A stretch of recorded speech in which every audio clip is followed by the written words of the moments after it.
भोलेनाथ की ममता। एक दिल छू लेने वाली कथा। बहुत ही सुंदर प्रेरणादायक कहानी। अंत तक जरूर सुने। हिमालय की गोद में बसे एक छोटे से गांव में मीरा नाम की एक गरीब विधवा महिला रहती थी। उसका जीवन बहुत कठिन था, लेकिन उसके दिल में भगवान शिव के लिए अपार प्रेम और अटूट श्रद्धा थी। मीरा हर दिन सुबह उठकर पास के छोटे से मंदिर में जाती और पूरे मन से भोलेनाथ की पूजा करती। मीरा का एक छोटा बेटा था, सोनू। वही उसकी दुनिया था, वही उसकी ताकत। मीरा दिन रात मेहनत करती ताकि अपने बेटे को अच्छी जिंदगी दे सके, लेकिन गरीबी उसके कदम कदम पर बाधा बनती थी।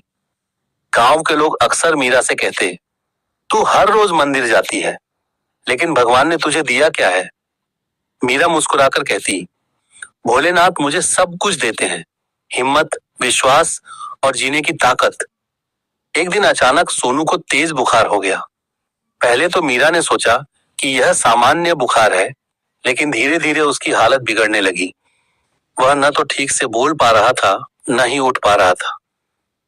मीरा घबरा गई। उसने गांव के वैद्य को बुलाया, लेकिन वैद्य ने कहा, यह बुखार साधारण नहीं है, इसे शहर के बड़े अस्पताल ले जाना होगा। यह सुनकर मीरा के पैरों तले जमीन खिसक गई। उसके पास इतने पैसे नहीं थे कि वह शहर जाकर इलाज करा सके। उसने हर जगह मदद मांगी, लेकिन कोई भी उसकी सहायता के लिए आगे नहीं आया। उस रात मीरा अपने बेटे के पास बैठी रो रही थी। उसकी आंखों से आंसू रुक ही नहीं रहे थे। उसने अपने कांपते हुए हाथ जोड़कर कहा, भोलेनाथ, मैंने कभी आपसे कुछ नहीं मांगा, बस अपने बेटे को बचा लो। यह मेरी दुनिया है, मेरी हर खुशी है। अगली सुबह मीरा अपने बेटे को गोद में लेकर मंदिर पहुंची। वह शिवलिंग के सामने बैठ गई और फूट फूट कर रोने लगी। भोलेनाथ, अगर मेरी भक्ति सच्ची है तो मेरी इस पुकार को सुन लो। मैं अपना सब कुछ आपको अर्पण कर दूंगी, बस मेरे बच्चे को बचा लो।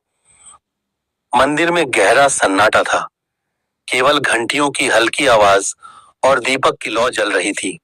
मीरा घंटों वहीं बैठी रही, अपने आंसू बहाती रही। तभी अचानक मंदिर के बाहर एक अजीब सी रोशनी फैली। एक साधु धीरे धीरे अंदर आया। उसके चेहरे पर दिव्य तेज था और आंखों में करुणा।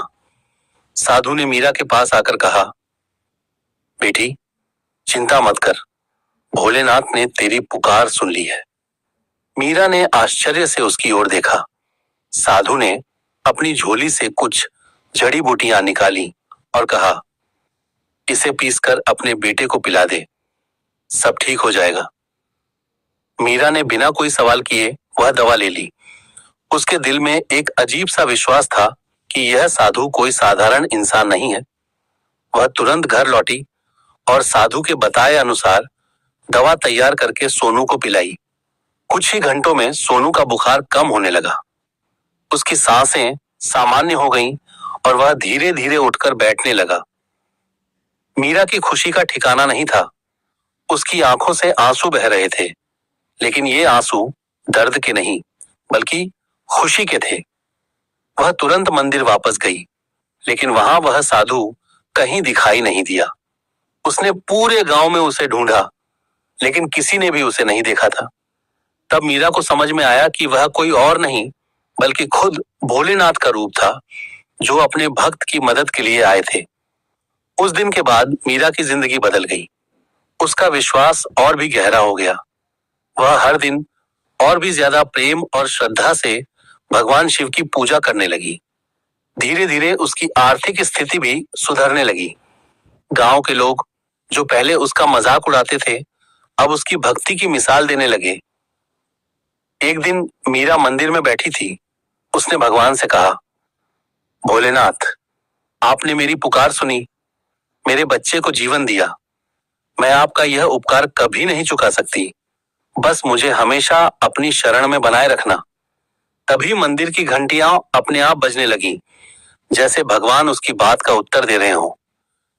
मीरा ने महसूस किया कि भगवान केवल मंदिरों में नहीं रहते, वे अपने भक्तों के दिल में बसते हैं। जब भी कोई सच्चे दिल से उन्हें पुकारता है, वे किसी न किसी रूप में उसकी मदद जरूर करते हैं। इस कहानी से हमें क्या सीख मिलती है? यह कथा हमें सिखाती है कि भगवान शिव केवल शक्तिशाली देवता ही नहीं, बल्कि एक ममतामयी पिता भी हैं। वे अपने हर भक्त की पीड़ा को समझते हैं और सही समय पर उसकी मदद करते हैं।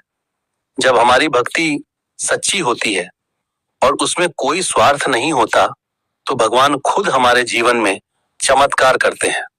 भोलेनाथ की ममता असीम है। जब भी जीवन में कठिनाई आए तो घबराने की बजाय उन्हें सच्चे दिल से याद करें, क्योंकि उनकी कृपा से असंभव भी संभव हो जाता है।